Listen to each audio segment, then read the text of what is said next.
जय हिंद। आज की वीडियो में हम लोग बात करने वाले हैं बचे हुए कोशिकांगों के बारे में। जो कोशिकांग बच गए हैं पिछले वीडियो में, उन सभी चीज़ों को हम लोग इस वीडियो में जानेंगे। तो पहले आपको बता दूं कि जो अगर कोशिका का पार्ट 1 आपने नहीं देखा तो उसको जाके देख लें, क्योंकि उसमें कुछ कोशिकांगों के बारे में बता दिया गया है। वहाँ पर हमने रसधानी तक बता दी है। अब जो बच गया है उनको हम लोग इस वीडियो में देखेंगे। तो चलिए शुरू करते हैं आज का वीडियो। तो अब हम लोग देखते हैं अगला कोशिकांग तारक का। ये तारक क्या क्या होता है? इसको इंग्लिश में हम लोग सेंट्रोसोम कहते हैं। तारक काय को इंग्लिश में क्या कहते हैं? सेंट्रोसोम। ये जो सेंट्रोसोम होता है, ये इसका खोज बोबरी ने किया था। सेंट्रोसोम की खोज किसने की थी? बोबरी ने की थी। ये सेंट्रोसोम कोशिका में काम क्या करता है?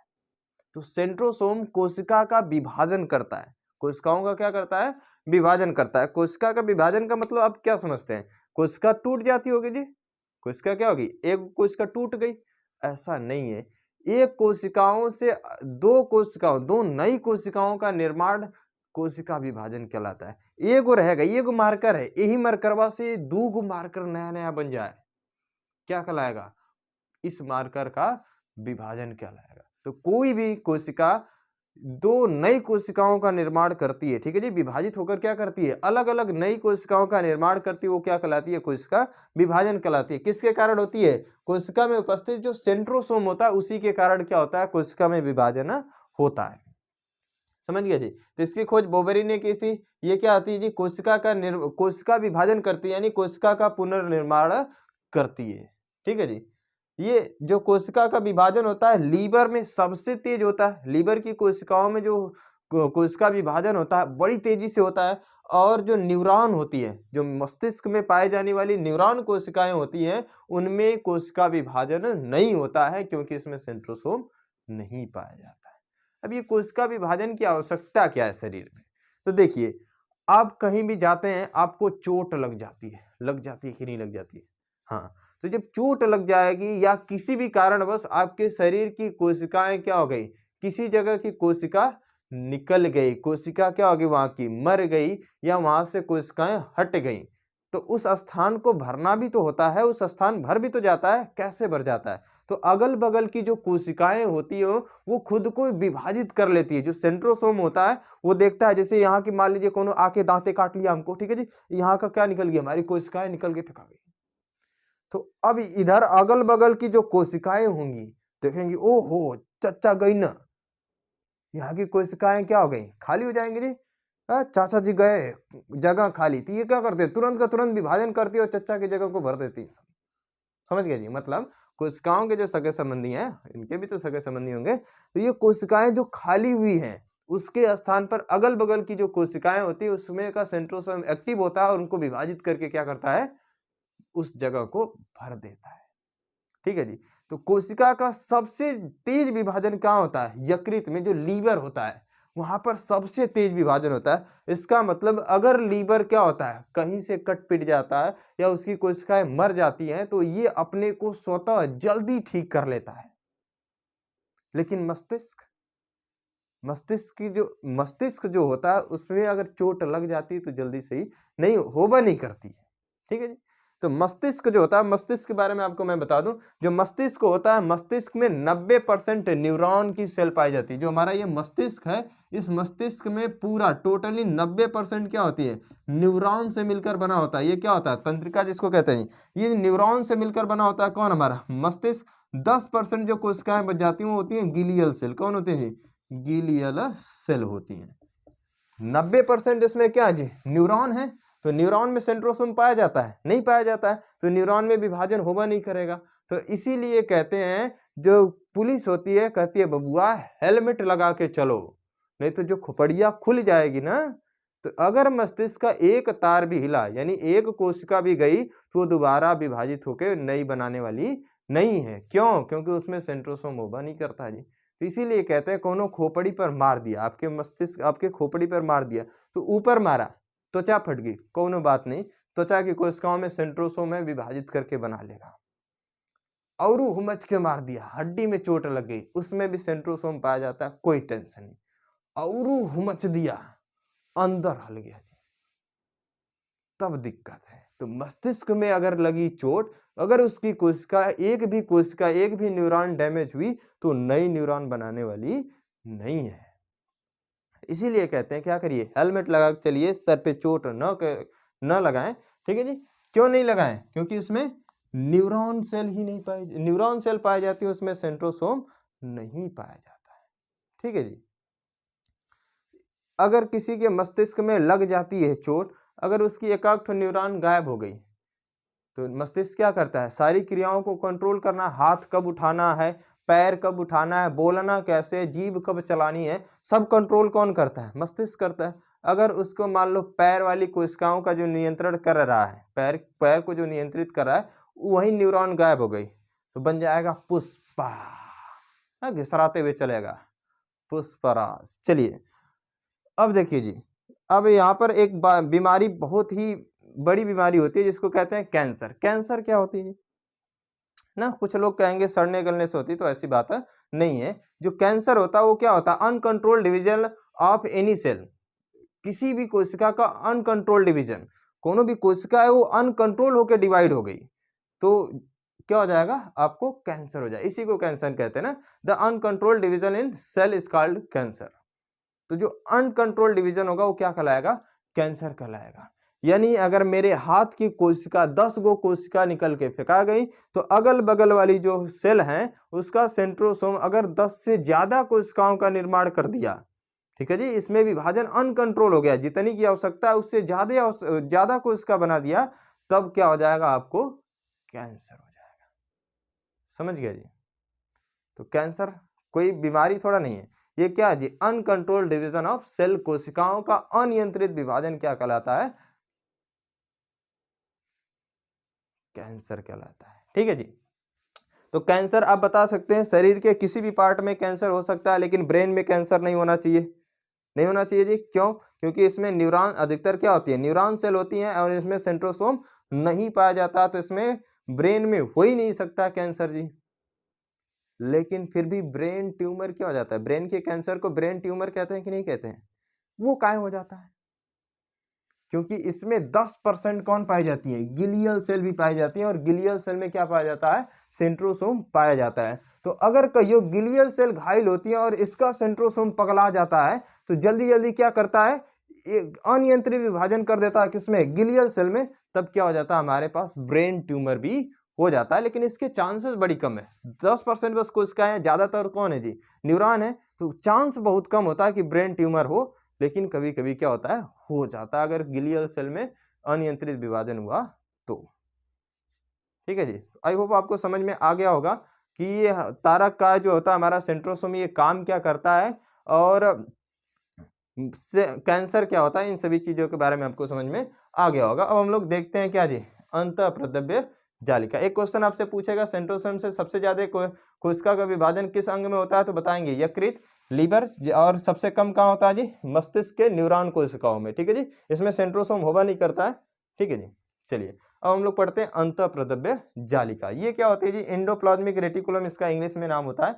ये आंतरिक कंकाल का काम करती है। ये क्या काम करती है? आंतरिक कंकाल का कार्य करती है। यानी जो हमारी कोशिका है, ये जो हमारी क्या है जी? कोशिका, इसको आंतरिक कंकाल का कार्य करती है। जैसे हमारी पूरी शरीर है, इसके अंदर अंत क्या है जी? आंतरिक कंकाल पाया जाता है, जिससे शरीर क्या है? पिचकने से बच जाती है ना। हमारे शरीर में क्या जी? हृदय है, फेफड़े हैं, अगर ये कंकाल नहीं होता, सब एक में जाके सट जाते हैं, और क्या होते हैं? चिपाए जाते हैं एक में। तो ये भी क्या करती है? जो अंतःप्रद्रव्य जालिका होती है हमारी एंडोप्लाज्मिक रेटिकुलम, ये भी क्या करती है? इसके आंतरिक कंकाल का कार्य करती है, यानी आंतरिक इसको सहायता प्रदान करती है। ठीक है जी। इसको क्या करती है? आंतरिक सहायता प्रदान करती है, कोशिका को पिचकने से बचाती है। ये जो सारे अंग इसमें पाए जाते हैं, सभी को एक में चिपाने से बचाती है। ठीक है जी। जो हमारी अंतःप्रद्रव्य जालिका होती है, ये 2 प्रकार की होती है। अंतःप्रद्रव्य जालिका कितने प्रकार की? 2 प्रकार की होती, एक ही है, बस इनके जो सतह होती है, सतह के आधार पर इनको 2 भागों में बांट दिया जाता है। एक का को, ये जो हमारी एंडोप्लाज्मिक रेटिकुलम है, एक ही है, लेकिन इनके जो सतह है, एक तरफ देख रहे होंगे एकदम स्मूथ है, क्या है जी? चिकना है। एक तरफ क्या है जी? रफ साइड है, खुरदुरा हुआ भाग है। तो इसीलिए इसको, सतह को देखते हुए इसको 2 भागों में बांट दिया जाता है। एक तो रफ एंडोप्लाज्मिक रेटिकुलम, और एक तो स्मूथ एंडोप्लाज्मिक रेटिकुलम। जो स्मूथ एंडोप्लाज्मिक रेटिकुलम होती है, इससे वसा का निर्माण होता है। किसका निर्माण होता है? वसा का।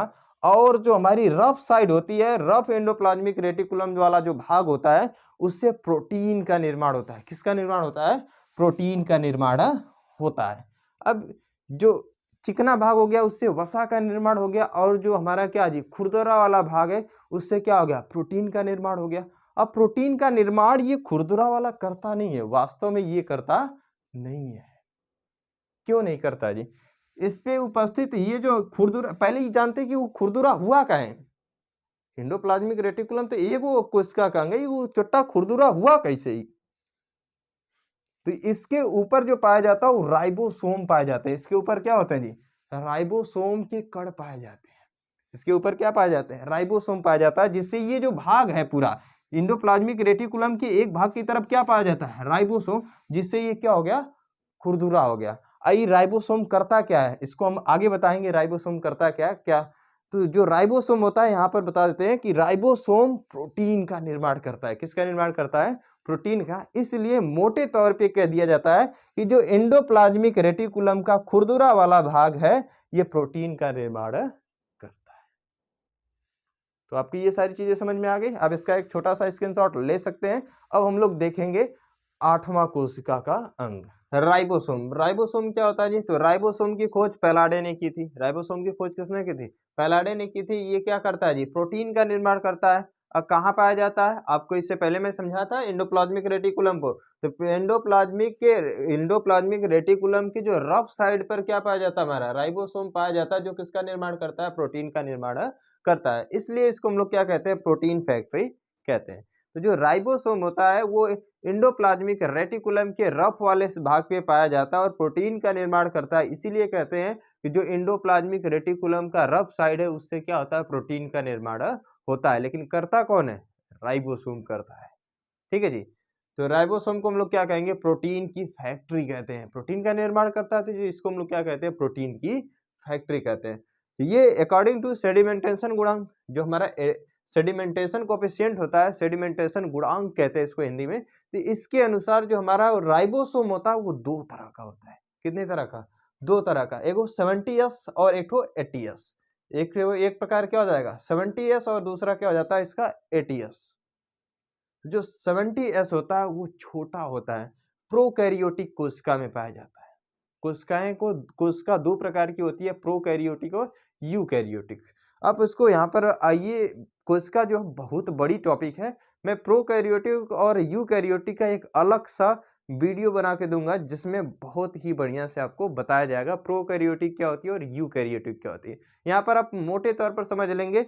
जो प्रोकैरियोटिक होती है इसको आप नंगी आंखों से नहीं देख सकते, सूक्ष्मदर्शी से देखना पड़ता है। ये आकार में छोटी होते हैं और इसमें क्या होते हैं? कुछ कम अंग पाए जाते हैं।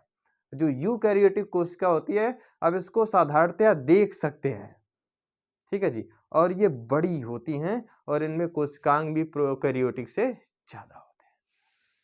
तो जो 70S प्रकार का सेडिमेंट हमारा क्या होता है? राइबोसोम होता है, वो प्रोकैरियोटिक कोशिका में पाया जाता है। आकार में छोटा जी, 70 और 80 देख ही रहा है जी। तो ये आकार में छोटा होता है, ये आकार में बड़ा होता है। और कहाँ पाया जाता है? यूकैरियोटिक कोशिका के अंदर पाया जाता है। हम लोग किन कोशिकाओं से मिलकर बने हैं? तो हम लोग के अंदर जो पाई जाती है कोशिकाएं, वो यूकैरियोटिक कोशिकाएं हैं। जो प्रोकैरियोटिक कोशिका होती है वो कहाँ पाई जाएगी? जो छोटे जीव होते हैं, जैसे जीवाणु विषाणुओं के अंदर। ठीक है जी। चलिए, सेडिमेंटेशन गुणांक होता क्या है? अब सेडिमेंटेशन गुणांक के अकॉर्डिंग तो हम लोग क्या कर दिए? बांट दिए कि ये हमारे जो राइबोसोम है दो प्रकार का, 70S और 80S। लेकिन ये होता क्या है? तो सेडिमेंटेशन गुणांक देखिए क्या होता है। अगर कोई भी पिंड है, कोई भी ब्रह्मांड का पिंड, अगर उसको किसी भी तरल द्रव में डुबोया जाता है, क्या किया जाता है?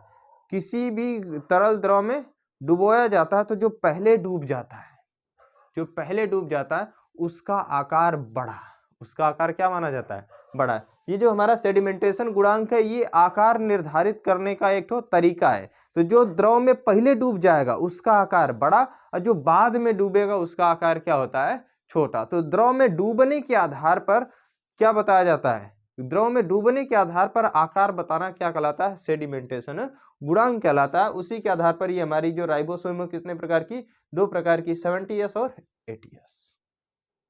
समझिए जी। आगे हम लोग देखते हैं इसका 9वां कोशिकांग केंद्रक। केंद्रक क्या होता है जी? तो कोशिका का सबसे बड़ा कोशिकांग, कोशिका का सबसे बड़ा कोशिकांग होता है तो क्या होता है, केंद्रक होता है। इसकी खोज रॉबर्ट ब्राउन ने की थी। इसको ब्रेन ऑफ सेल कहते हैं जी। इसको क्या कहते हैं, केंद्रक को हम लोग क्या, केंद्रक की इंग्लिश न्यूक्लियस होती है, तो जो न्यूक्लियस होता है उसको हम लोग क्या कहते हैं, ब्रेन ऑफ सेल कहते हैं। ये क्या करता है, शरीर जो कोशिकाओं के जितने भी अंग होते हैं जो काम करते हैं सबको क्या करता है, कंट्रोल। ब्रेन का काम क्या होता है, आपके ब्रेन का काम क्या है, आपके शरीर के अंदर होने वाली सारी क्रियाओं को क्या करना, कंट्रोल करना जी। तो ये जो हमारा ब्रेन ऑफ सेल है यानी केंद्रक जो है, ये कोशिका के अंदर होने वाले क्रियाओं को क्या करता है, कंट्रोल करता है, नियंत्रित करता है। चलिए जी, इस केंद्रक के अंदर क्रोमोसोम पाए जाते हैं, क्रोमोसोम पाए जाते हैं, इसमें डीएनए और आरएनए पाया जाता है। इसी को हमारे न्यूक्लियस के अंदर क्या पाए जाते हैं, क्रोमोसोम पाए जाते हैं। इसी के अंदर डीएनए, आरएनए, जीन, जितने भी आनुवंशिक लक्षण को एक दूसरे पीढ़ी पे पहुंचाने वाले जो जीन होते हैं, इसी केंद्रकवा के अंदर पाए जाते हैं। जो केंद्रक होता है, केंद्रक का निर्माण 80% प्रोटीन से होता है। केंद्रक का निर्माण क्या किससे होता है, 80% जो निर्माण होता है वो प्रोटीन से होता है, और जो 10% बच जाता है, 10% डीएनए और आरएनए होते हैं। बाकी जो 10% बच जाता है उसमें अन्य सभी तत्व होते हैं। ठीक है जी, तो आई होप आपको समझ में आ गया होगा। माइटोकॉन्ड्रिया क्या होती है, इसको हमने एम से दिखा दिया, Golgi body, vacuoles, centrosome, endoplasmic reticulum, ribosome और न्यूक्लियस, इन सभी चीजों के बारे में मैंने बता दिया। यहाँ पर सेल मेम्ब्रेन और सेल वॉल के बारे में भी मैंने बता दिया है, इन सभी अंगों के बारे में मैंने बता दिया है। अब हम लोग पढ़ते हैं अगले अंग के बारे में। अब इसका एक छोटा सा स्क्रीनशॉट ले सकते हैं। अब हम लोग देखते हैं अगला कोशिकांग, लाइसोसोम। लाइसोसोम की खोज डी डुबे ने की थी। लाइसोसोम की खोज किसने की थी, डी डुबे ने। कभी कभार खोजकर्ता के नाम पूछता है, तो लाइसोसोम की खोज किसने की थी, डी डुबे ने की थी। अब लाइसोसोम के अंदर जल अपघटक एंजाइम पाया जाता है। लाइसोसोम के अंदर क्या पाया जाता है, जल अपघटक एंजाइम पाया जाता है, हाइड्रोलिटिक एंजाइम। ये काम क्या करता है, हाइड्रोलिटिक एंजाइम। तो ये जो हाइड्रोलिटिक एंजाइम है ये कोशिका का पाचन करता है। ये क्या करता है, कोशिका का पाचन करता है, इसलिए इसको हम लोग क्या कहते हैं, आत्मघाती थैली भी कहते हैं। देखिए जी, अब अगर जो कोशिका है इसमें जी क्या है, ये क्या करता है, कोशिका के अंदर पाचन का कार्य करता है। ये क्या करता है, जो हमारा लाइसोसोम है ये कोशिका के अंदर पाचन का कार्य करता है। मान लीजिए ये जो माइटोकॉन्ड्रिया है ये सही से कोशिका में काम नहीं कर रहा है, ये क्या हो गया, निर्जीव हो गया, किसी कारणवश क्या हो गया, निर्जीव हो गया। तो जब निर्जीव हो जाएगा तो इसी में रहेगा तो सड़ेगा जी, सड़ेगा कि नहीं सड़ेगा, तो बाकी कोशिका के अंगों को भी नुकसान पहुंचाएगा। तो कोई तो होना चाहिए जो इसका क्या कर जाए, पाचन कर जाए, इसको गला दे। तो वो कौन होता है जी, हमारा लाइसोसोम होता है। कौन होता है, लाइसोसोम। इसके अंदर जल अपघटन एंजाइम पाया जाता है। ये देखता है कि ये माइटोकॉन्ड्रिया क्या है जी, निर्जीव हो गया है या काम नहीं कर रहा है, तो ये इसके पास जाता है और अपने अंदर से जल अपघटक एंजाइम निकालता है और इसके ऊपर डाल देता है, और ये क्या हो जाता है, पूरी तरह से पिघल जाता है। एक तरह से क्या, इनका पाचन हो जाता है, एक तरह से पिघल जाता है। ठीक है जी, तो ये जो लाइसोसोम है ये क्या करता है, कोशिका के अंदर पाचन का कार्य करता है। क्यों पाचन कार्य करता है, क्योंकि इसके अंदर जल अपघटक एंजाइम पाया जाता है, हाइड्रोलिटिक एंजाइम, जो क्या करते हैं, जैसे ही किसी कोशिका पर पड़ जाता है या कोशिका के अंगों पर पड़ जाता है वो तुरंत गल जाता है। ठीक है जी, इसीलिए इसको हम लोग क्या कहते हैं, आत्मघाती थैली भी कहते हैं। ठीक है जी, अगर ये जो मान लीजिए ये जो कोशिका के अंदर लाइसोसोम और केंद्रक होते हैं ये दोनों नहीं होते तो बड़ी गड़बड़ होता। ये जो न्यूक्लियस होता है ये सबको कंट्रोल करके रखा रहता है, सभी काम हम कर रहे हैं कि नहीं, सभी काम हम कर रहे हैं। हाई जो लाइसोसोम होता है ये क्या काम करता है, इनके अंगों का पाचन करता है।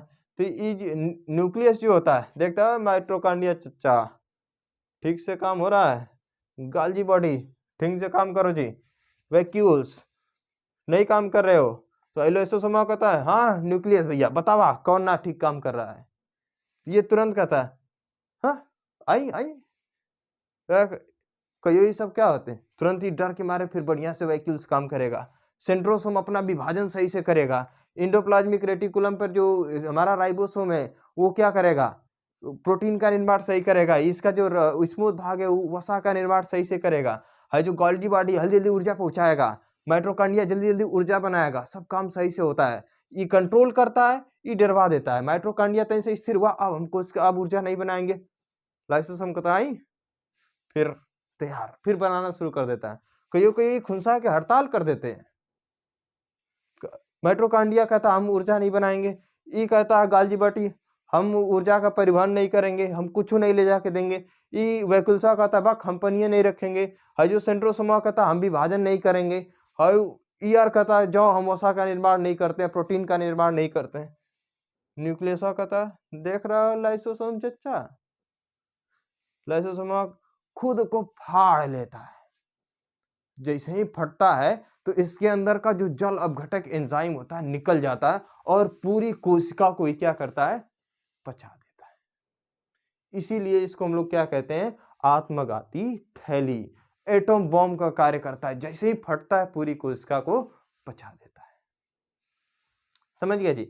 तो जो हमारे लाइसोसोम है इसकी खोज डी डुबे ने की थी। जल अपघटक एंजाइम इसके अंदर होता है जो कोशिका में पाचन का कार्य करता है। इसको आत्मघाती थैली कहते हैं क्योंकि फट जाती है तो पूरी कोशिका का क्या हो जाता है, संपूर्ण विनाश हो जाता है। समझ गया जी। अब एक चीज और, जो आरबीसी होती है, आरबीसी के अंदर लाइसोसोम नहीं पाया जाता। तो आरबीसी मर जाएगी तो ब्लड के अंदर घूमती रहेगी जी, घूमती रहेगी कि नहीं, उसी में सड़ेगी गलेगी। लेकिन इसका भी तो पाचन होना चाहिए। तो इसका जो पाचन होता है वो कहाँ होता है, प्लीहा के अंदर होता है। प्लीहा कहते हैं या तिल्ली कहते हैं, इधर होती है। तो जो प्लीहा या तिल्ली के अंदर किसका पाचन हो जाता है, आरबीसी का। इसीलिए प्लीहा या तिल्ली को आरबीसी का कब्र कहते हैं। क्या कहते हैं, आरबीसी का कब्र कहते हैं। ठीक है जी। सेंट्रोसोम क्या करेगा, कोशिका का पाचन करेगा। कभी कभी क्या होता है कि लॉकडाउन अभी था जी, दो साल पहले लॉकडाउन चल रहा था। तो जो लॉकडाउन में पुलिस भयानक मार रही थी डंडे से। तो जहां जहां डंडा लगता था वहां पर काला पड़ जाता था कि नहीं। अब काला क्यों पड़ जाता था, क्योंकि वहां की कोशिकाएं मर गई जी। वहां की कोशिकाएं क्या हो गई, मर गई। और उसमें जो लाइसोसोम था, उस कोशिका में जो लाइसोसोम था वो भी मर गया। वो भी क्या हो गया, वो भी मर गया, लाइसोसोम भी मर गया। तो अब कोशिका का पाचन करेगा कौन। तो इसे मृत कोशिकाएं ऊपर दिखती हैं, जिसको हम लोग कहते हैं क्या, साठ पड़ गई है, ये काला पड़ गया है। ठीक है जी। जब हम लोग गर्म पानी होने से उसको धोते हैं तो जो अगल बगल की जो जीवित कोशिकाएं होती है, जो उसका लाइसोसोम होता है, बाहर निकल के झापतो, अरे का हो गई लो, का हो गई लो, अरे चच्चा दादा सब मर गई लो। बाहर निकल के देखता है, फिर उनका दाह संस्कार किया जाता है। तो सभी जो अन्य कोशिकाएं होती है जीवित, उनका लाइसोसोम थोड़ा थोड़ा अपना जल अपघटक एंजाइम उन पर छिड़क देता है और वो क्या होता है, धीरे धीरे कालापन क्या होता है, गायब हो जाता है, यानी उनका विपाचन हो जाता है। आई होप आपको समझ में आ गया होगा कि ये लाइसोसोम होता क्या है और काम क्या करता है। अब हम लोग देखते हैं कोशिका का अंतिम प्रकार, अंतिम कोशिकांग, उनको देखते हैं। ठीक है जी। इसका छोटा सा एक स्क्रीनशॉट ले लीजिए। चलिए जी, हम लोग कोशिका का सबसे अंतिम अंग कोश जीव द्रव्य। तो जीव द्रव्य क्या होता है जी, तो जो जीव द्रव्य होता है ये एक तरल द्रव होता है। जीव द्रव्य क्या है जी, कोशिका के अंदर पाया जाने वाला एक तो कलरलेस रंगहीन तरल द्रव होता है, जिसमें 80% क्या पाया जाता है, जल पाया जाता है। कोशिका के अंदर पाया जाने वाला तरल द्रव जिसमें 80% जल पाया जाता है, ये रंगहीन होता है, जीव द्रव्य कहलाता है। ठीक है जी। ये जीव द्रव्य काम क्या करता है, तो जीव द्रव्य जो होता है वो कोशिकाओं को एक दूसरे से टकराने यानी क्षतिग्रस्त होने से क्या करता है, बचाता है।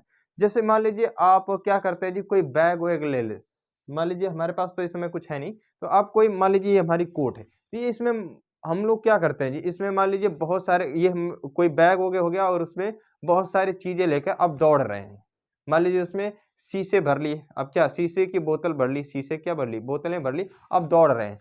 तो ये टकराएगी और एक दूसरे से लड़के टूट सकती है जी, टूट सकती है कि नहीं। अगर उन शीशों के बीच में अगर आप थर्माकोल भर दें, जैसे हम लोग का ऑनलाइन कुछ मंगाते हैं देखेंगे, अगर वैसी चीज टूटने फूटने लायक होती है तो उसके अंदर थर्माकोल या कोई भी चीज भर के देता है। तो उसके अंदर हम लोग क्या करें, कुछ ना कुछ भर देते हैं, तो वो लड़ने भिड़ने से क्या होती है, बच जाती है, एडजस्ट रहती है एक जगह। वैसे ही इस जो कोशिकाओं के अंदर जो अंग होते हैं ये भी क्या है जी, अब जैसे ही हम लोग चलेंगे तो हमारे शरीर की जो कोशिकाएं होंगी वो क्या करेंगे जी, कोशिकाओं के अंदर के कोशिकांग एक दूसरे से लड़ेंगे जी। अगर इनके अंदर कुछ भर दिया जाता है, क्या कर दिया जाता है, इनके अंदर कुछ भर दिया जाता है, तो ये एक दूसरे से लड़ पाएंगे जी, नहीं लड़ पाएंगे, सुरक्षित भी रहेंगे, क्षतिग्रस्त भी नहीं होंगे। तो ये क्या करता है, जो इसके अंदर पाया जाने वाला तरल द्रव होता है इनको क्षतिग्रस्त होने से बचाता है। ठीक है जी। नहीं तो क्या होता, अगर ये तरल द्रव नहीं होता, माइटोकॉन्ड्रिया आके गाल्गी बॉडी से लड़ जाता, तो गाल्गी बॉडी कहता ओए चच्चा माइटोकॉन्ड्रिया इधर मत आओ, ठीक है। ये गाल्गी बॉडी को वैक्यूल्स कहता है इधर, ये अरे अरे अरे, यार कहाँ, ये एंडोप्लाज्मिक रेटिकुलम के न्यूक्लियस को कहता है ओए इधर कहाँ आ गया। तो ये क्या है, एक दूसरे से जो हमारा जीव द्रव्य हो गया, ये क्या करेगा, कोशिका के सभी अंगों को एक दूसरे से टकराने अर्थात क्षतिग्रस्त होने से क्या करता है, बचाता है, कलरलेस होता है और 80% इसमें क्या हो जाता है, जल। जो हमारा जीव द्रव्य होता है ये दो तरह का होता है। कितने तरह का होता है, दो तरह का। एक तो कोशिका के अंदर पाया जाता है, ये हमारी क्या जी, कोशिका है। एक तो कोशिका के अंदर जो पाए जाने वाला द्रव होता है, तरल पदार्थ, उसको कोशिका द्रव्य कहते हैं, साइटोप्लाज्म। कोशिका का नाम क्या होता है, वैज्ञानिक नाम साइटो, वैज्ञानिक नाम क्या होता है ये साइटो। इसमें जो पाया जाने वाला प्लाज्म होता है उसको साइटोप्लाज्म कहते हैं। तो कोशिका के अंदर पाया जाने वाला जीव द्रव्य कोशिका द्रव्य यानी साइटोप्लाज्म कहलाता है। और उसी के अंदर एक तो न्यूक्लियस होता है, केंद्रक। तो केंद्रक के अंदर जो पाया जाने वाला जीव द्रव्य होता है उसको हम लोग क्या कहते हैं, केंद्रिका द्रव्य यानी न्यूक्लियोप्लाज्म कहते हैं। तो आई होप आपको ये सारी चीजें समझ में आ गई होंगी, आप स्क्रीनशॉट ले सकते हैं। तो आज के लिए बस इतना ही, मिलेंगे नेक्स्ट क्लास में, तब तक के लिए जय हिंद।